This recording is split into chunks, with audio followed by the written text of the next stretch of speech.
उत्तर प्रदेश के जिला अमरोहा का एक गांव लगता है ढाका। 17 नवंबर 2025 की रात शाम यहाँ पर हापुड़ से एक बारात आई थी।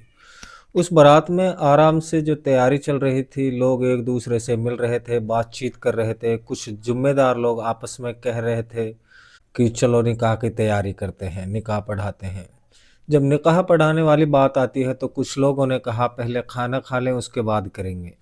कुछ इस तरह की बातें। इसी बीच में एक 30 साल की एक लड़की गाजियाबाद के ट्रोनिका थाना क्षेत्र की पुलिस वालों को लेकर आती है। और आने के बाद वो दूल्हे के सामने जोर जोर से चीखती है, हाँ, और चिल्लाते हुए कि इस व्यक्ति ने मेरी ज़िंदगी जो पूरी तरह से ख़राब कर दी, बर्बाद कर दी।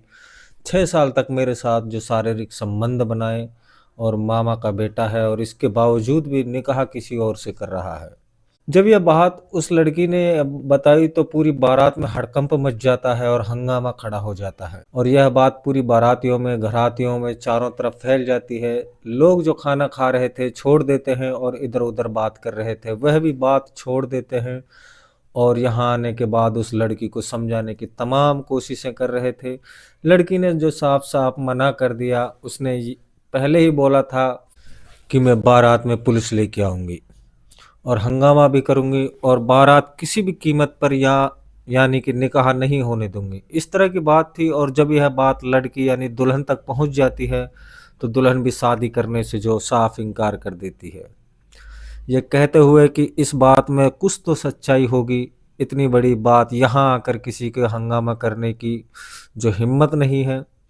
जब यह बात सुनी जाती है तो दूल्हे ने जो अपना सब कुछ छोड़ छाड़ के सीधा घर पहुंच जाता है और साफ साफ इनकार कर देती है, मुझे यह निकाह नहीं करना है।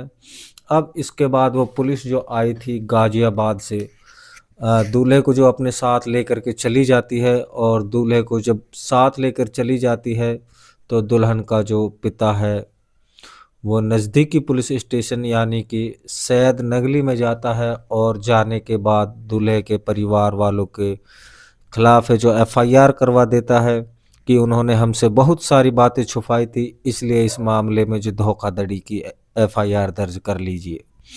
पुलिस वालों ने जो एफआईआर दर्ज कर ली और यह बात सोशल मीडिया पर दिन भर तैरती रही। हर किसी के मोबाइल में इस बात की चर्चा हो रही थी। इसी बात को जो दूल्हा नहीं चाहता था कि उसकी इज्जत, उसके परिवार की इज्जत जो तार तार हो जाए, लेकिन यह इज्जत तार तार हो जाती है और हर जगह इस बात की जो चर्चा हो जाती है। इस बात की जो कहानी मैं आपको सुनाने जा रहा हूँ, इस कहानी में इसी इज्जत को तार तार कर होने से बचाने के लिए एक व्यक्ति ने जो कत्ल कर दिया।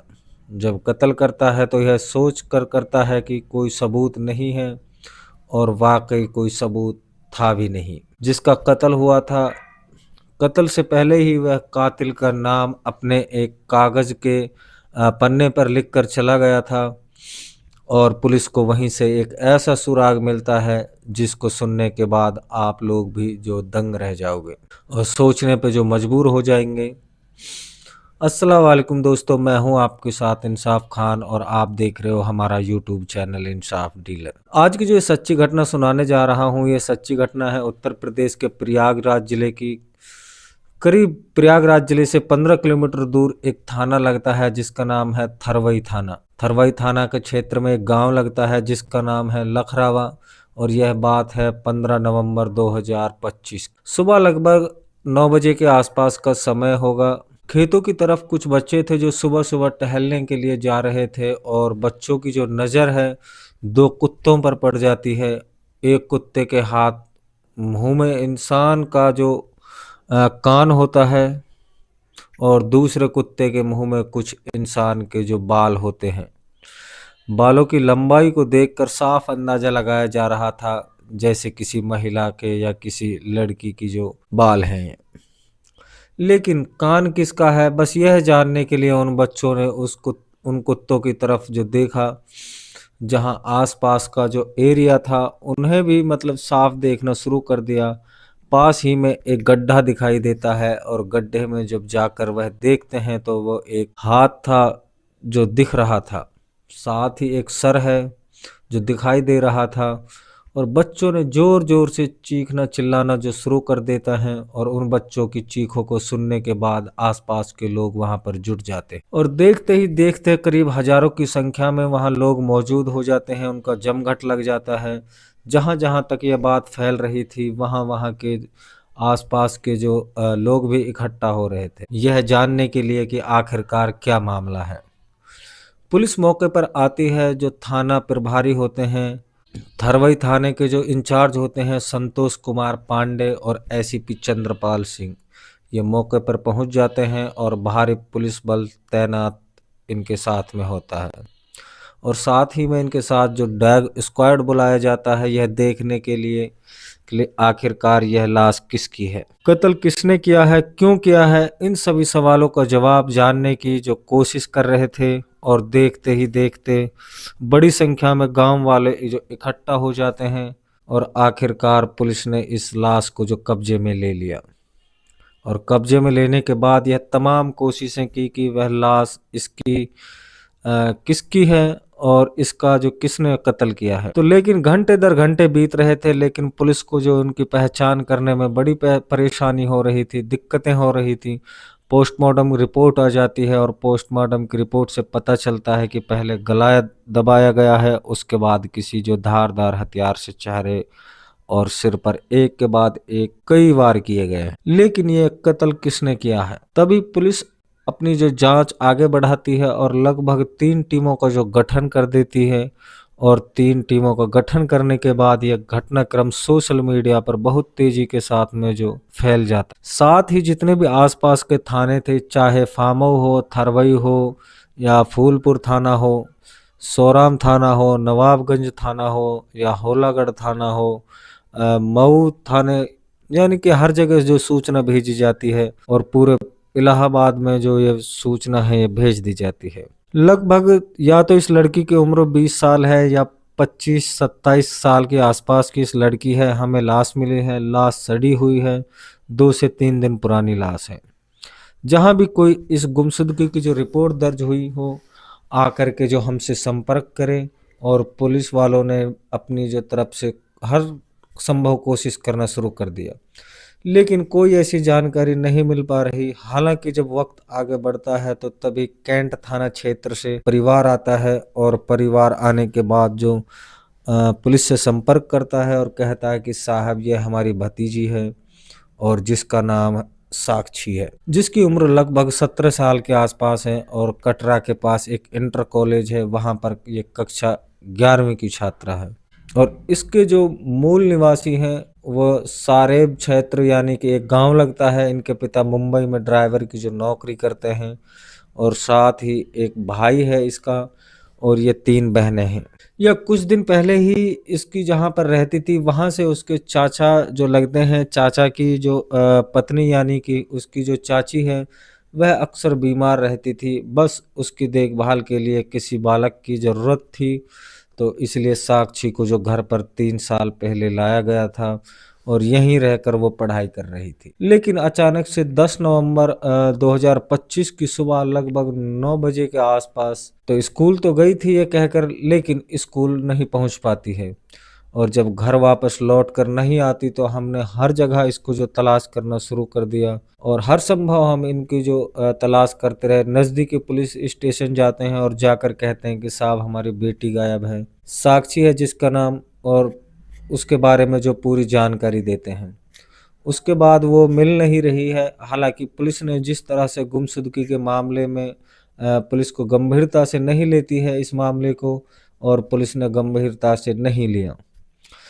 पुलिस ने ये जो अंदाजा लगाया कि 17 साल की लड़की है, तो अचानक से कहीं लापता हो गई, कहीं चली गई होगी। लेकिन पुलिस ने कोशिश नहीं की कि आखिरकार जो पुलिस ने अब इस मामले की जो जांच पड़ताल में जुट जाती है, कोशिश कर रहे। जहां उस लड़की की जो लाश मिलती है, यानी कि थरवई थाना क्षेत्र के जो लखरावा गांव के बगीचे में जो उसकी लाश मिलती है, वहां से लगभग 1-1.5 या 2 किलोमीटर दूर एक देवरिया का एक गांव लगता है, जो कि कानपुर बनारस हाईवे पर है। वहां पर उस लड़की का जो स्कूल है, जो बैग था, वो बैग मिल जाता है। अब उस स्कूल के बैग में पुलिस के जो पास पहुंच जाता है किसी ने भी मतलब राहगीर ने सूचना दी और सूचना देने के बाद जब पुलिस मौके पर वह पहुंचती है तो स्कूल के बैग के अंदर उस लड़की का जो आधार कार्ड मिलता है और उसमें शीशा मिलता है जिसमें वो अपना चेहरा देखती थी।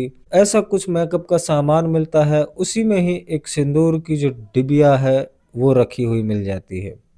साथ ही उसमें एक कॉपी रखी थी, उसमें किताबें जो रखी थी। पुलिस ने अब इसे देखने की जो कोशिश की, लेकिन वहां से पुलिस को क्या पता चल रहा था कि 36 घंटे से ज़्यादा का जो समय है वो गुजर जाता है।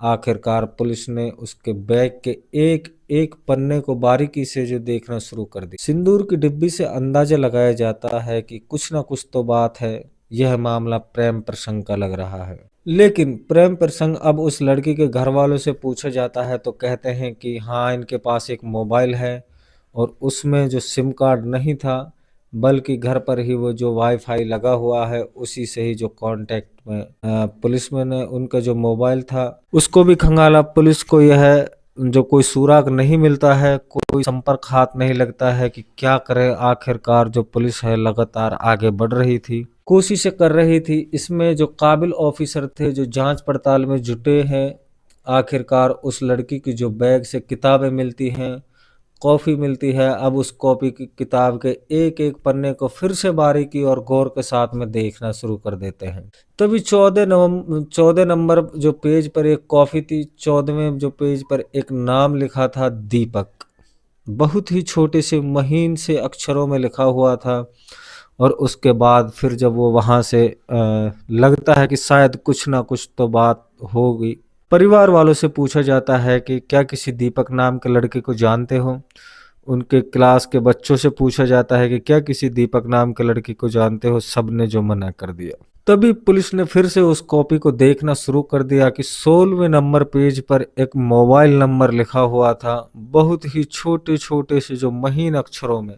आखिरकार पुलिस की जो उम्मीद की जो किरण है वो जाग जाती है और उस नंबर पर जब सर्विलांस पे लगाया जाता है तो उस नंबर को जब रिंग किया जाता है तो उस नंबर को देखा जाता है तो बंद आ रहा था। लेकिन वो नंबर इसी इलाके में जिसके इलाके में लाश मिलती है, इसी इलाके में घूम रहा था। अब बार बार जब पुलिस इस लाश को उठा रही थी तभी वो नंबर उसी इलाके में था।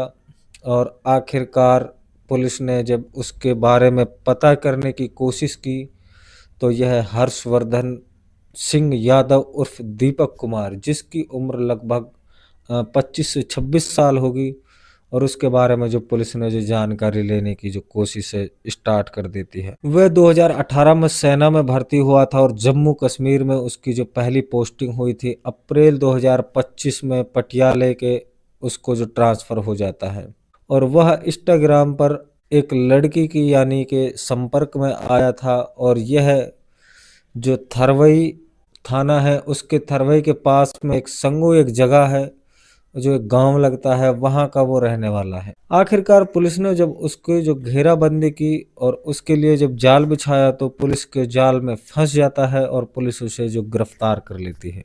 और गिरफ्तार करने के बाद उससे पूछा जाता है कि क्या बात है, तुम इस लड़की को जानते थे या नहीं जानते थे। कुल मिलाकर उसे पुलिस के सवालों के सामने वो ज़्यादा देर तक नहीं टिक पाता है और अपना जो जुर्म है वो कबूल कर लेता है कि हाँ, मैंने ही ये कत्ल किया है। लेकिन पुलिस पूछती है कि तुमने कत्ल क्यों किया है। तब वो बताता है कि जब उसकी जो नौकरी जम्मू कश्मीर में थी, इसी दौरान एक बार की बात है कि उसकी जो इंस्टाग्राम पर ये जो उसके पन्ने पलटते पलटते वीडियो देखते देखते अचानक से एक जो लड़की का जो वीडियो था, उसका फोटो था, वो मेरे सामने आ जाता है। उस लड़की से वो संपर्क साधता है और उसे पता चलता है कि लड़की भी प्रयागराज जिले की ही रहने वाली है। और तभी उसने उस लड़की से जो दोस्ती के लिए हाथ बढ़ा देता है। बातचीत होने के सिलसिला जो आगे बढ़ने लगता है, तब उस लड़की ने अपने गांव के बारे में बताया कि वो कहाँ की रहने वाली है और कहाँ रह रही है। दोस्ती है जो बहुत गहरी हो जाती है और दोनों में जो बात होना शुरू हो जाता है। वीडियो कॉल पर जो उनकी बातें होती थी, जून 2025 में पहली बार दोनों एक साथ मिले थे, एक साथ उनकी बातें होती थी। इसी बीच में जब वो छुट्टी पे आया था तो एक बार नहीं कई बार उसकी जो बातचीत हुई थी। लड़की ने उस लड़के के यानी कि फौजी के लिए अपने दिल में जो फूल खिला चुकी थी जो फौजी था शायद उसे उसके दिल में उसके लिए उतना प्यार नहीं था। वो सिर्फ उसके साथ जो टाइम पास कर रहा था, वक्त गुजार रहा था। लेकिन लड़की को सचमुच उससे जो मोहब्बत हो जाती है, जो प्यार हो जाता है, जो वक्त है जो धीरे धीरे आगे बढ़ता है। और नवंबर 2025 के प्रथम सप्ताह की बात है, फौजी ने अपना इंस्टाग्राम पर एक फोटो अपलोड किया, यह कहते हुए कि यह आपकी भाभी है। यानी कि अपने होने वाली दुल्हन का उसने जब फोटो अपलोड किया तो यह बात उस लड़की ने सुनी, यानी कि साक्षी ने। साक्षी को इस बात पे बहुत गुस्सा आता है। वह पूछती है कि तुम बातें मुझसे करते हो, चैटिंग मुझसे करते हो, वीडियो कॉल पे मुझसे बात करते हो, प्यार मुझसे करते हो, शादी किसी और से। तब उसने कहा कि हाँ, मेरी शादी है जो तय हो चुकी है 30 नवंबर 2025 को, और सौराब क्षेत्र का एक गांव लगता है, वहां पर उसकी जो बारात जाएगी। लड़की ने जो साफ साफ कहा कि अगर तुमने यह शादी नहीं तोड़ी तो आगे बात बहुत बढ़ जाएगी। मैं बारात में जाऊंगी और पूरी तरह से जो हंगामा खड़ी कर दूंगी, और शादी तुम्हें मुझसे ही करनी चाहिए, और इस शादी को तुम तोड़ दो, खत्म कर दो। लड़की ने जब यह बात कही तो लड़का डर जाता है और घबरा जाता है। आखिरकार 8 नवंबर 2025 को फौजी छुट्टी पर अपने घर आता है, क्योंकि उसे जो शादी करनी थी। तभी उसने उस लड़की को समझाने की बहुत कोशिश की, जो चैटिंग पे बार बार कोशिश कर रहा था, लेकिन लड़की ने जो साफ साफ एक ही जो रट लगाई हुई थी कि शादी तो मैं तुम्ही से करूंगी और तुम्हें मुझसे करनी होगी। उस फौजी ने दिमाग लगाया कि कहीं से भी जो चाकू की व्यवस्था की, और 10 नवंबर 2025 को उसने लड़की को कहा मैसेज करके इंस्टाग्राम पर कि मिलना है, और मिलने के लिए उसने जो बाल संद चौराहे पर बताया, मैं वहां पर तुम्हारा इंतजार करूंगा। लड़की ने जैसे ही रोज निकलती थी स्कूल के लिए वैसे ही निकली थी, लेकिन वो उस दिन स्कूल नहीं पहुंच पाती है, बल्कि अपने प्रेमी से मिलने के लिए पहुंच जाती है। बालसन चौराहे पर पहले से ही वहां पर अपनी मोटरसाइकिल लेकर खड़ा हुआ था वो फौजी। अपनी मोटरसाइकिल पर बिठाता है और आज़ाद पार्क पहुंचता है। वहां पे 2 टिकट लेते हैं, और 2 टिकट लेने के बाद करीब 5 घंटे तक बैठा। ये फौजी उस लड़की को बार बार समझा रहा था और कह रहा था, देखो शादी नहीं हो सकती, तुम्हारी जाति अलग है और मेरी जाति है जो अलग है। मैं तुमसे बड़ा हूँ, तुम मुझसे मुझसे छोटी हो। तमाम तरह की बातें होने लगती हैं दोनों के बीच में। लगभग 5 घंटे बीत जाने के बावजूद लड़की ने जो एक ही जिद लगा रखी थी कि शादी तो मैं तुमसे ही करूंगी। वह दोनों भारद्वाज आश्रम पहुंचते हैं, और वहां लगभग 2 से ढाई घंटे तक समझाता है।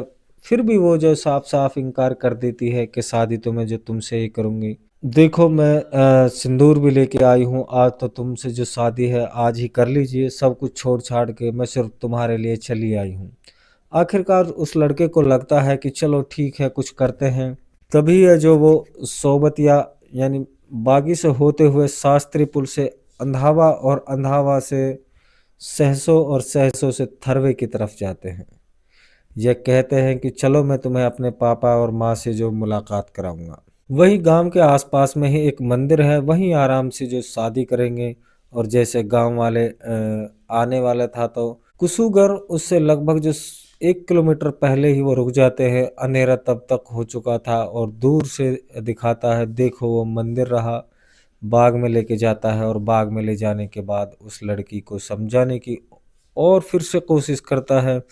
लड़की जब नहीं मानती है, कहती है कि मैं शादी तो जो तुमसे ही करूंगी, तो उसका जो चुन्नी से वो गला दबा देता है। लड़की बेहोश हो जाती है। वो अपने साथ लेकर आए चाकू को, उससे उसने उस लड़की के जो चेहरे पर, गर्दन पर कई कई वार कर दिए, और लड़की जो यहीं पे मौत हो जाती। दोस्तों, आप लोगों को यह हमारी आज की सच्ची घटना कैसी लगी, आप हमें कमेंट करके ज़रूर बताना है, और कमेंट में अपना नाम जरूर लिखना है, जिससे कि हम आपका अगली वीडियो में जो नाम ले सके। तो आज की जो कहानी है करते हैं यहीं पे समाप्त। कल हम फिर आपसे मिलते हैं एक नई कहानी के साथ। तब तक के लिए लेते हैं आपसे अलविदा।